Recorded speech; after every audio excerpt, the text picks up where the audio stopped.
we're doing today, so the reason that we did graphing is just so that you can remember, okay? If I were to say graph cosine of x, like yesterday we graphed sine of x, cosine of x looks like this, okay? And it goes on and on forever. And we want to know where that trig function is equal to root 3 over 2. Root 3 over 2 is just a value, and so it's going to be somewhere, and it's going to cut through. So I want you to find all those solutions. Well, we can't write all those down, so again, yesterday we talked about how do we do that? Well, we do that using general solutions, and that is when the domain is negative infinity to infinity. So that's what a general solution is used for, when the domain is negative infinity to infinity. So two different ways. It can either say write the general solution, or it can say give me the answer from negative infinity to infinity, and that's how you know to write the general solution, so that you can't just write answers. The first problem we did yesterday, it said the domain was 0 to 4 pi, so we just looked at the answers between 0 to 4 pi. Then we wrote them all. So the general solution part of it is going to be exactly the same as yesterday. We're just not going to use a graph for it. But you do have to remember your unit circle. You have to kind of think back to Unit 3. The thing that's different about this versus Unit 3 is there's no restrictions. In Unit 3, we said find the principal value. We're not asking you that anymore. We're just asking you to find all the values. So really what you're doing here is you're finding what angles, cosine of what angles are going to be equal to root 3 over 2. So what I do is I just draw myself a circle. You don't have to do this. Okay, that's what I do. If you have your unit circle up in your brain and you know what it looks like, terrific. But if not, draw a little picture. And then first, there's two quadrants where cosine's positive. That's going to be over here in 1 and 4. Then there's also two places where x is going to be equal to root 3 over 2. Again, we're thinking about our unit circle. And that's going to happen right here at 30 degrees and right here at 330 degrees. Because remember, that's root 3 over 2, 1/2. This is root 3 over 2, negative 1/2. That's how I know that happens. So again, unlike Unit 2, where we crossed out quadrant 3, we couldn't go through it, it's different. We're just finding all the places where that happens. Because if you typed in cosine of 30 degrees in your calculator and you pressed enter, now you wouldn't get root 3 over 2, but you get whatever root 3 over 2 equals in decimal form. If you typed in cosine of 330 degrees, enter, you get the same number. If you typed in cosine of, if I was at 30 and went a full rotation, 390 degrees, you get the same number. Cosine of negative 30 degrees, all of those numbers you would get the exact same value. Okay, and you could do that forever. So again, general solutions, we take the variable and then we set that equal to a value that makes this true. Well, one value that makes it true right here is 30 degrees. So I'm going to take 30 degrees. The reason I'm using degrees is because the directions tell me to, plus the period. B is in between the word and the variable is 1, so it's just 360 degrees, and then times n. Because remember, n is just the integer that makes the rotations. How many times do I go around? Am I going to go around once, twice, 10 times? Am I going to go in the negative direction once, negative direction twice, and so forth? Now, sometimes, yesterday we had one general solution, sometimes we had two. So how do we know? Well, the reason we know is because if we added 360 to 30, we'd make a full rotation. We skip this one right here. So we need a general solution for this one also. So I need to write x equals 330 degrees plus the period n as well. So that covers both of those places where that is true. And then the plus 360n covers the infinite number of answers that we will have. And so that would be the answer. There is no way yesterday, sometimes you could split the period in half and just have one. You can't do that with a problem like this. The reason why is because this distance and this distance are not the same. It's not half of the other. If you just went halfway, you wouldn't end up at the correct place. So you have to have two general solutions for this problem. All right, the next one, sine of theta equals 0. So degrees are radians, and how do you know? For degrees, how do I know? Because I read the directions. The directions tell you two different ways. Either the directions are going to tell you. If the directions don't tell you, you don't get to pick the one you like the best. You have to figure it out from the problem. So if the directions do not tell you, all you want to do is look for a degree sign. If there's a degree symbol, it's degrees. If there's not a degree symbol, then it's radians. Other than that, the directions will tell you because there's no horizontal shift. So here we're looking for values. So where does y equal 0? So on our unit circle, there's two places, right here at 0 and at 180 degrees. So two places where that happens. So I use the variable given. Don't change the variable and get a point taken off for that. So it started at 0 degrees. The period, b is equal to 1.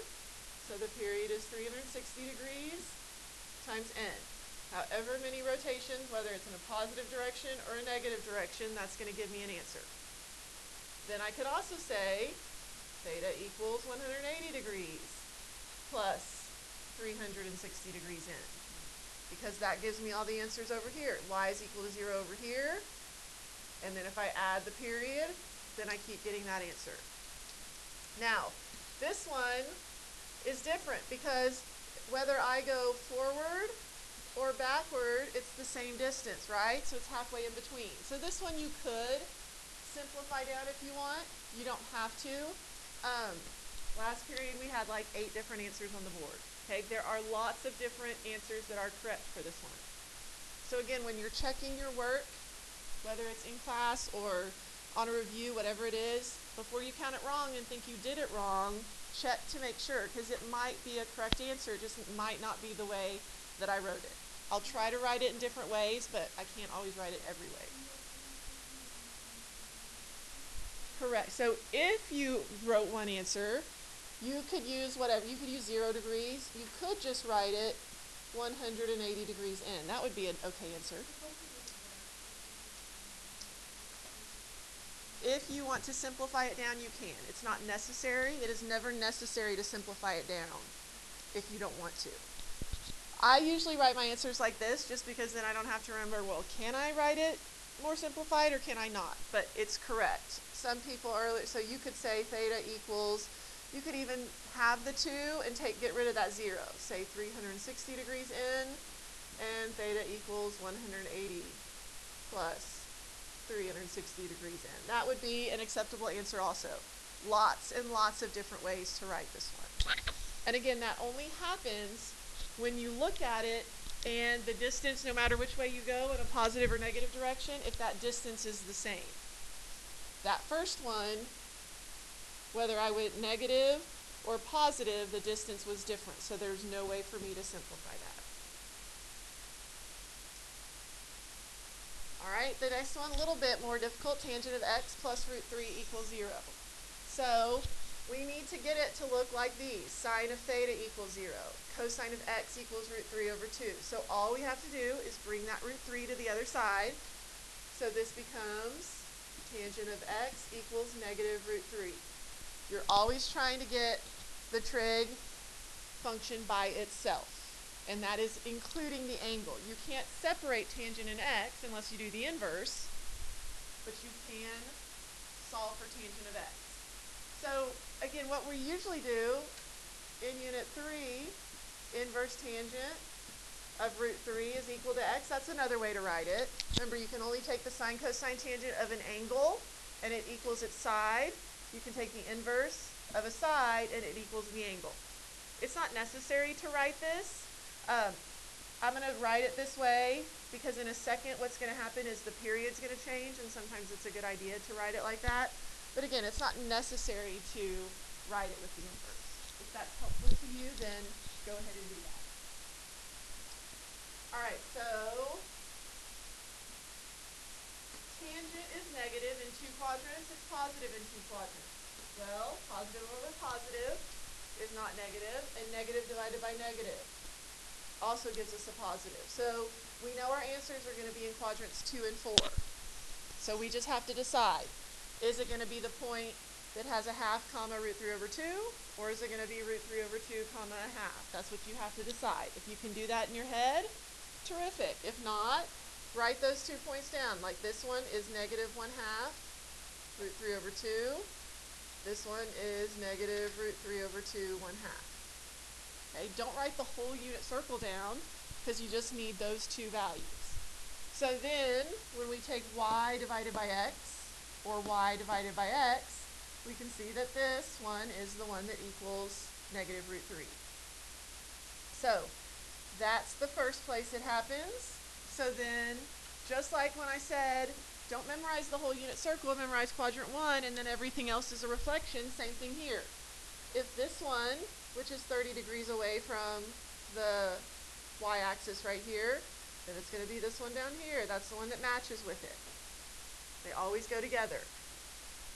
So now I can write x equals, this first angle is 120 degrees plus the period. The period for tangent is different than sine and cosine. Sine, cosine, secant, cosecant is 360 or 2 pi over b. Tangent and cotangent is 180 or pi over b. So since b is 1, it's just going to be plus 180 degrees in. And then our other angle right here is 300 plus 180 degrees in. Now, when I look at those two, do I need both of them? If I'm at 120 and I add 180, where do I end up? 300. So I don't have to write both of these.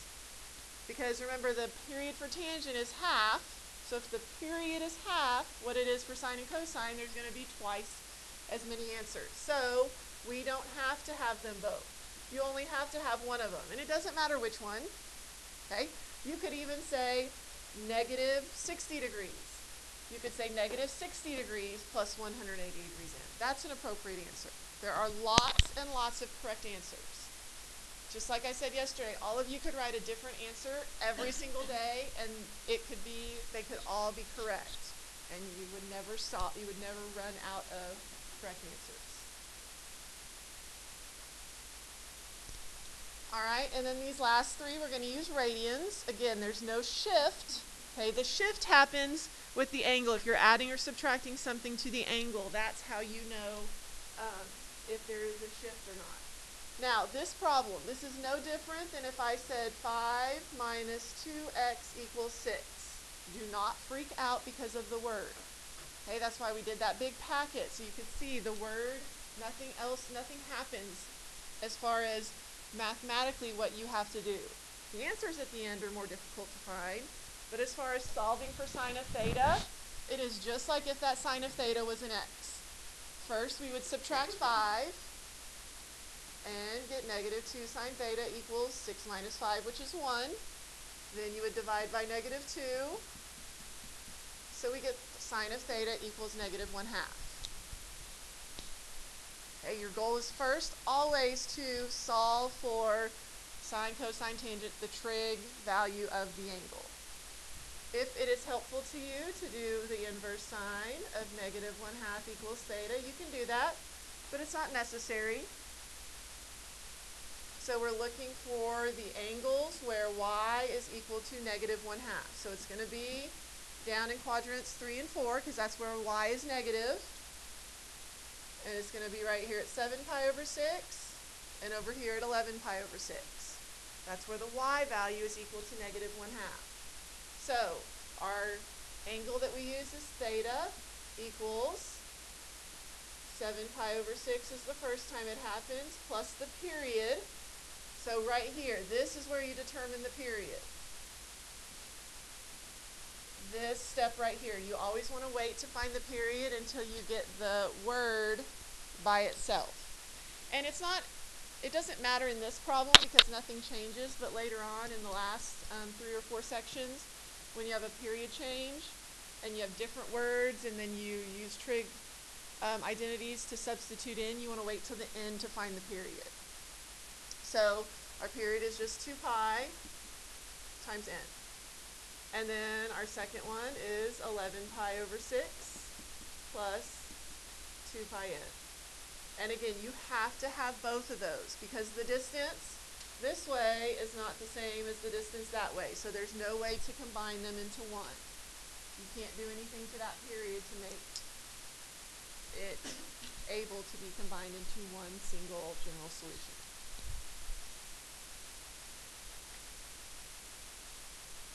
All right, these last two are a little bit different. Those first four were pretty much the same, just using different values on the unit circle. But these last two have a little bit more to them. So notice this one has a 2 where the B is. Okay, we can't just get rid of that 2 and pull it out. We can't do any of that. That doesn't work. But we do have to solve this like we did the last one. We do have to get rid of that 2 out in front. So we end up with cosine of 2x equals -1/2. So that's your first thing you need to do. Get the cosine of the angle, whatever that angle is, whether it's just a single variable or it's got stuff added or subtracted or multiplied to it. And so we can't divide by 2 here. That's not a thing that we can do. Now is the point, bless you, where we say the inverse of the side is equal to the angle. This is the angle. The angle is 2x. So we have to say the inverse cosine of -1/2 is equal to 2x. And for me, it's helpful to write that when the period changes. I don't necessarily need to when it's not a period change, but when it's a period change, it's a good idea to do that. Because before, if that 2 wasn't there, all we have to do is look on the unit circle and see where x is equal to -1/2. Well, we still have to do that, but then we have to set it equal to 2x instead of just x. So the two places on our unit circle where that happens is going to be up here is -1/2 and down here. Those are the two places where x is equal to -1/2, and that's not equal to just x. It's going to be equal to 2x in this problem because that's the angle. So we say 2 pi over 3 equals 2x, and 4 pi over 3 is equal to 2x. And then we solve for x, and then we have our two values that will make this true. So we divide by 2. Now remember, dividing by 2 is not the same as multiplying by 2. Saying that out loud, of course, that seems silly that I would say that, but the reason I keep saying that is because people keep making those mistakes. Don't try to do it in your head and make a silly mistake and miss 8, 10, 12 points because you changed it from divide by 2 to multiply by 2. Remember, this is 2 pi over 3 times the reciprocal of 2, which is 1/2. So those 2's we can cancel, and we get x equals pi over 3. So that's our first x value. X equals pi over 3 plus the period. This is where we find the period. That step right there. The period is 2 pi over b, which is 2. So our period in this problem is just pi. So plus pi n. And then we do the same thing for the other one. 4/3 x divided by 2 is the same as multiply by 1/2. So we can simplify that, and we get x equals 2 pi over 3 plus the period n.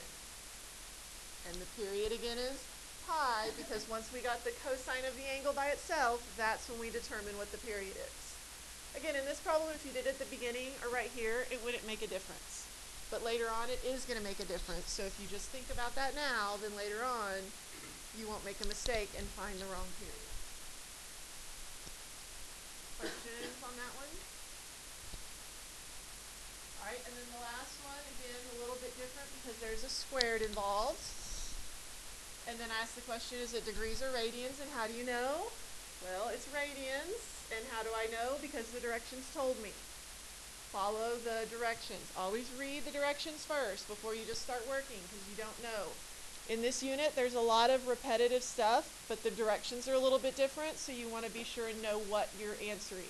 You want to answer it correctly.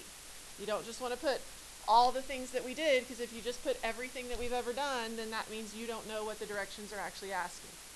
Okay? A lot of this stuff is very, very repetitive. It's just the way that you answer the question is different. All right, so the first thing we want to do here is divide by 4. cosine squared x is equal to 1/4. So we've got to get rid of the squared. We can't find a period or anything with something squared. That's not even a thing that we would ever ask you to do. You can't, it's not something that exists, a period with a squared function. So we have to take the square root. A lot of you missed the plus or minus when you took the square root on this number 15 on that review packet. You take the square root, you have to do plus or minus.